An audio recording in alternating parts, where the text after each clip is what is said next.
Hello, and welcome to the Exponential Growth Podcast, powered by Analyst Investors. I'm your host, David Olivencia, co-founder of Analyst Investors, and a passionate advocate for leveraging innovation and technology to drive success. Let's get started. This is Exponential Growth. I also want to give gratitude to Salvi Media. They're the founding sponsor of the podcast. They're a premier executive content agency dedicated to crafting exceptional content and strategies that elevate companies' brands and their executives. They're creators of the Emmy Award-winning CEO series. I think many of you have seen that. We've also featured one of my portfolio companies, Analyst Investors and Hallow, on their CEO series. And they've had in-depth interviews with CEOs talking about their personal journeys and business experience. The CEO series can be found on Cheddar, Entrepreneur Magazine, Reach TV, and really want to thank Salvi Media for their support of the podcast. You can also follow them on social media, as well as they have a podcast studio in Chicago. Join them as well. So again, thank you, Salvi Media, for making this podcast possible. Today, we have a very special guest with us doing some excellent things, not only at the University of Miami, which we'll talk more about, and had a really rough game with my Notre Dame Fighting Irish, but also what he's doing in the investing space and the Caribbean, and just so many exciting things. It's an honor to have with us on the Exponential Growth Podcast, David Mullings. David, welcome. Thank you for having me, David, and I love that we have the same namesake. There we go. They call in Spanish. They say it's tocayo, tocayo. Well, excellent. So, David, tell our listeners a little bit about David Mullings. Tell us about you and your journey. No, I appreciate that. I'll keep it as short as possible so we can get to the questions and answers. But born and raised in Jamaica, but then spent half my life in Miami. I went to University of Miami undergrad and my MBA there. Played soccer, football, semi-professionally in Jamaica. So that really impacted the way I think about things in terms of how you have to train, you have to be a team player, the effort that it requires, right? Hard work isn't enough. You need to put in the effort, you have to have talent and work smart as well. I ended up working in finance. So my brother and I had a tech startup back in late 2001, launched February 2002. And that taught us a lot about starting a business, so coming up with an idea, pitching, raising money, scaling, but then ended up in the investment space. So worked with one of the largest firms in the Caribbean, focused on mortgages. So the largest mortgage provider actually is what we call a building society. So they're similar to credit unions up here. So I was on the product development team designing mortgages, investment products, and savings products, primarily targeted the Jamaicans abroad. A lot of people know that we have a tremendous diaspora. So US, Canada, UK. Then I got recruited to work in low middle market private equity here in the Southeast USA, based in Orlando.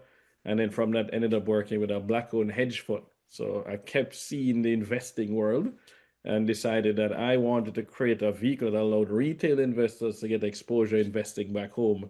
And not long after, Jamaica, the best performing stock exchange in the whole world, according to Bloomberg, and they pointed out that there's no mutual fund, no ETF to give people access down there.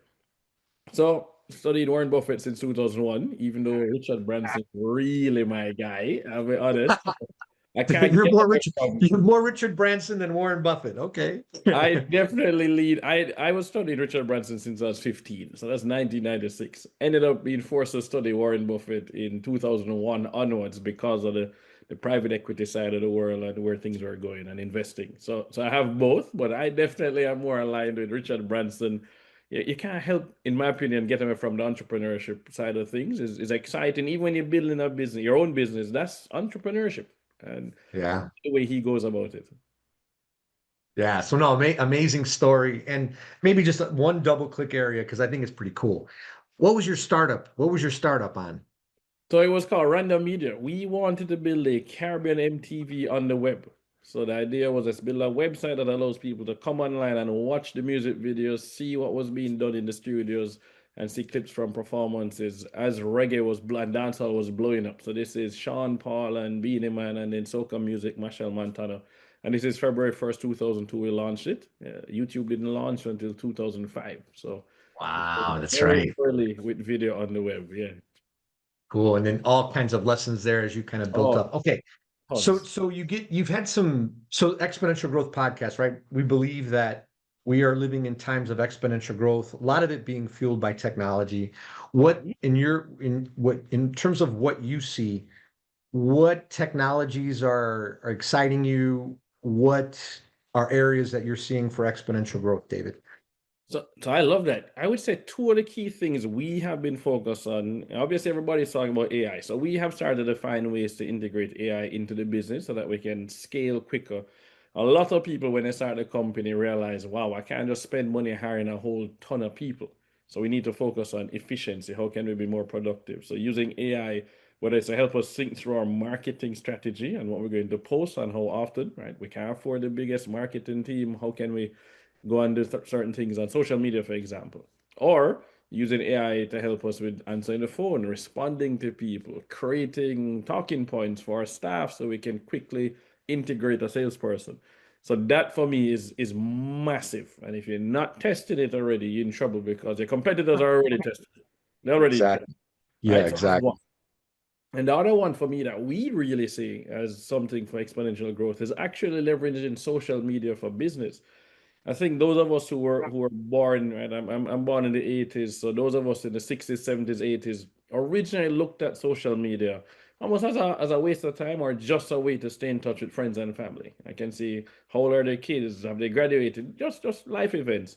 And there's a generation that gets their news from there. They talk about investing via social media. They learn so much there. So now I realize it's a platform and you get to use it as a tool. You can choose how to use it.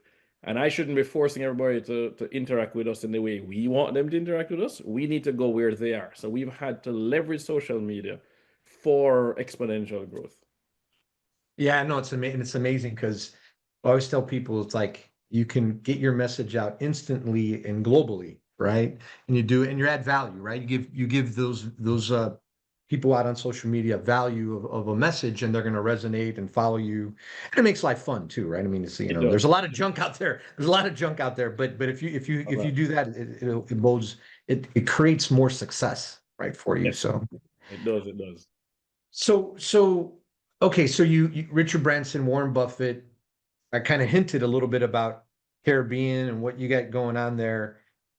Tell us a little bit more because I think it's fascinating what you're doing and building and in full disclosure, I'm an investor All right. in what you're doing together. So kind of share with our listeners what the cool things you have going on uh, in your company.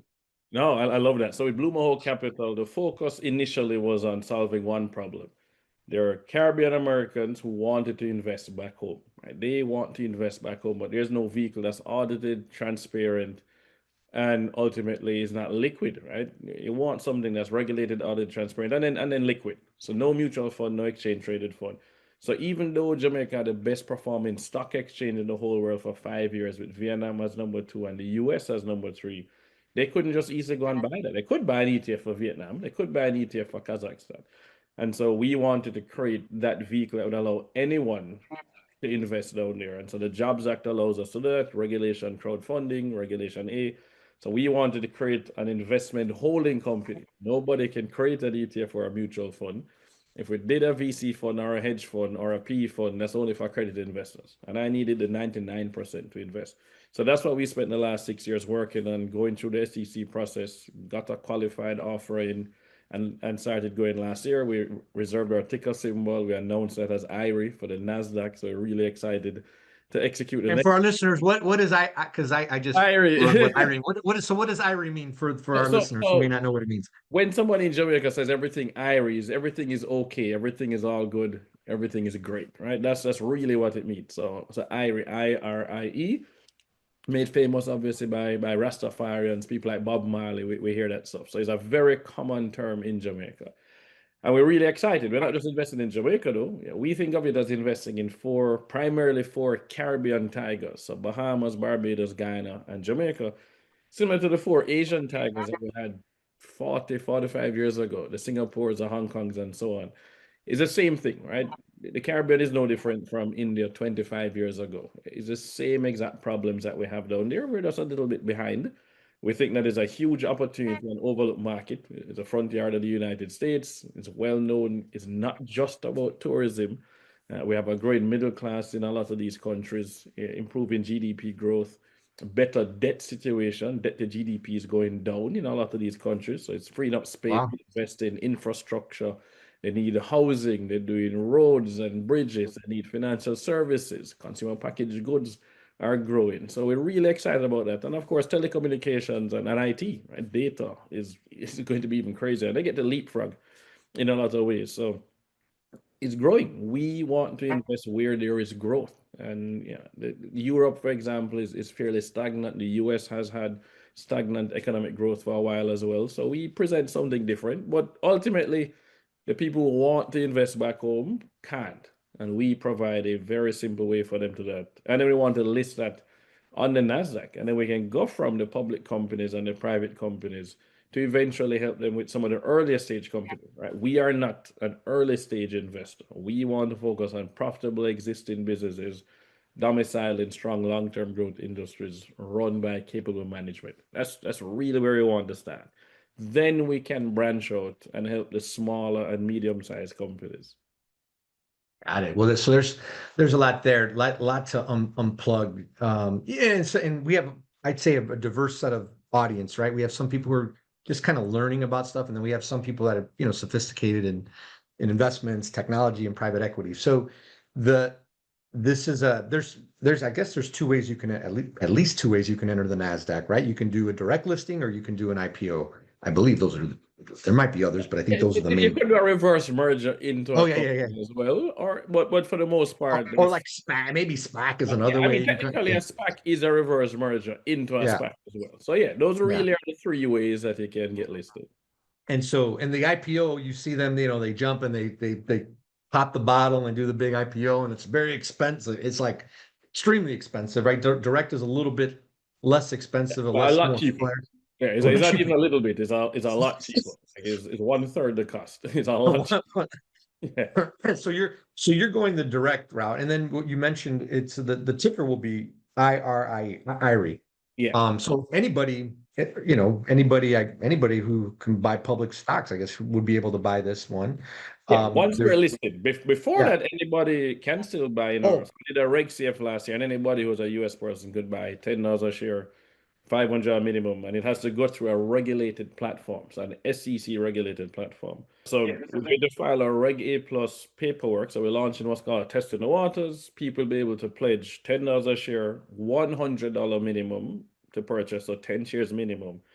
And then we will then list on the NASDAQ. So this is the last step and the last chance to buy shares while we're private. Then we will list on the NASDAQ, if and when qualified. So we're focused on the qualification part now. We're excited about this phase.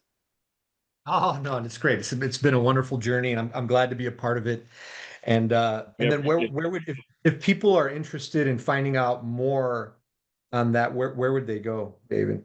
So there's two places, BlueMahoeCapital.com, MAHOE is Jamaica's national tree, or you can go to www.islandforward.com because we're moving the island forward. There we go. Excellent. Yeah. Okay, so that's excellent. I'm very excited about that. And then now let's talk about investing in your investment philosophy in this world of all this exponential growth and change. You mentioned, Warren Buffett, you mentioned your style. What recommendations would, and like I said, we have inexperienced to very experienced, but your philosophy on investing, David. Yeah, so for me, obviously, how you invest is going to be very personal and based on your goals, your time of life, what's happening in your own life. But in general, the first thing is that you have to invest if you want to create wealth, right? A lot of people think that they have to be wealthy to begin investing, when it's really that you need to begin investing in order to be wealthy. I think we need to make sure you understand that. So you have to invest, even if it's just $100 or $50 per month to start. You need to invest in something, right? Even if it's just buying an S&P 500 fund and start it.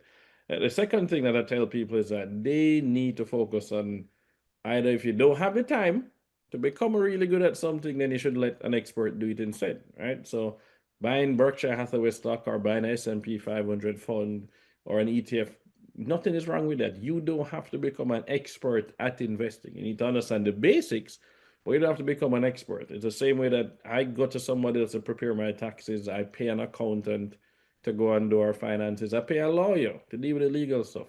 The same way that there are professional investment managers. So I don't go and try to, right? I'll brush my teeth. I can do that. I don't try and do what the dentist does. So there's a difference.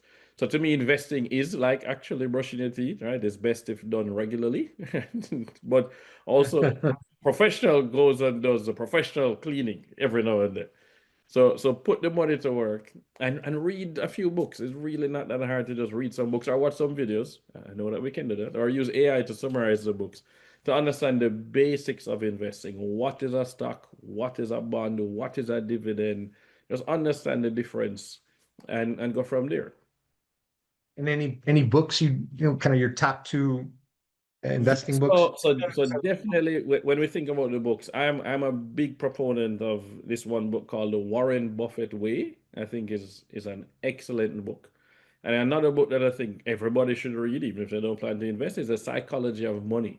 I think that book is extremely important to get you to think about money in a healthy way. Now, all of us have different ways of thinking about money depending on how we were raised, where we were raised. And sometimes it can actually prevent us from investing. We become so risk averse. We think that it's better to put money in the bank than to actually go and invest. Some of us think we should only invest in real estate and that we'll never buy shares in a company, or that we should never invest in early stage companies. So The Psychology of Money is number one, and Warren Buffett Way is number two. Those two books, I would say, are the first two to read. Oh, those are good ones. And actually, I think I've read the Warren Buffett Way. I've read a couple of different books, but I haven't read. I wanted to read The Psychology of Money, but Oh man, is haven't read the one. I got to get on that one. yeah, it's really, I give it to everybody now when they come and ask me for, oh, what's the first book should I read? I want to invest here. Just this is Boom. it makes you question a lot, and you realize some of your own beliefs that, oh, I wonder where that one came from. Oh, okay. Let me change that thinking, right? It's the same way that a lot of people would love to have invested in Facebook before it went public, but most people would never do that, even if they were presented the opportunity, because they don't understand the risk and they don't understand what they're signing. And so, oh, this is too risky. Versus after it happens, like, oh man, that's great. But you didn't know that's what Facebook would have done, right? Hindsight is 2020. You needed to have invested in 15 companies and hope that one would have been Facebook on the early stage side, which you know from an angel investor. Exactly. As you're speaking to the choir, there you're speaking to the Yeah. choir. Yeah, no. Well, excellent. So we'll get on that. And then the last part of the exponential growth we like to talk about is leadership, right? So, Mhm.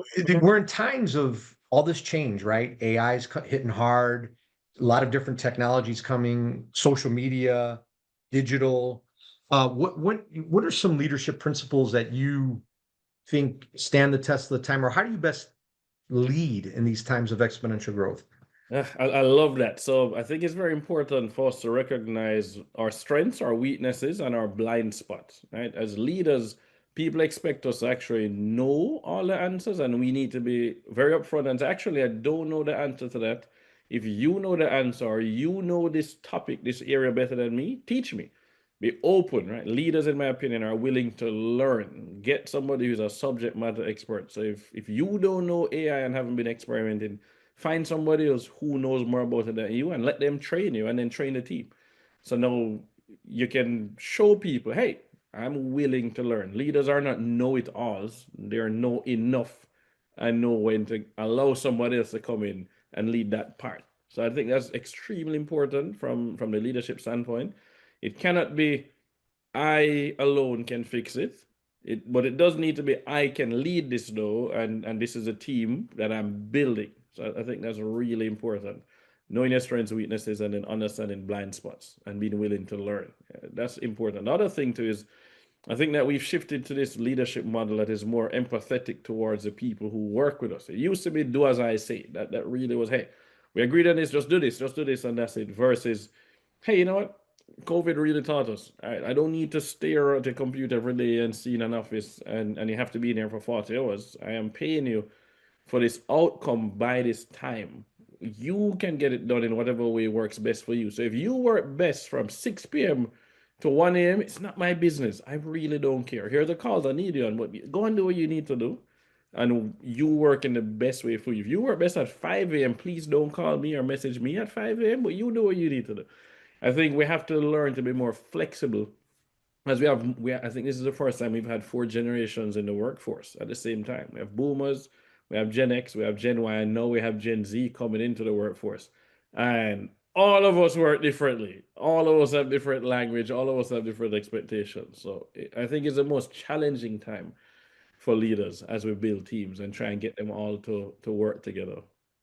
Yeah, no, I love the it's like that flexibility thing. You know, Yeah. you're paid for an outcome, right? And I always feel like I don't care where you do it, kind of like when you even do it, but we have an outcome, and I'm going to lead you there, and I'm going to give you the right incentives where, you know, hey, I love coming to work. I know that if I do this, this is going to be so great for me.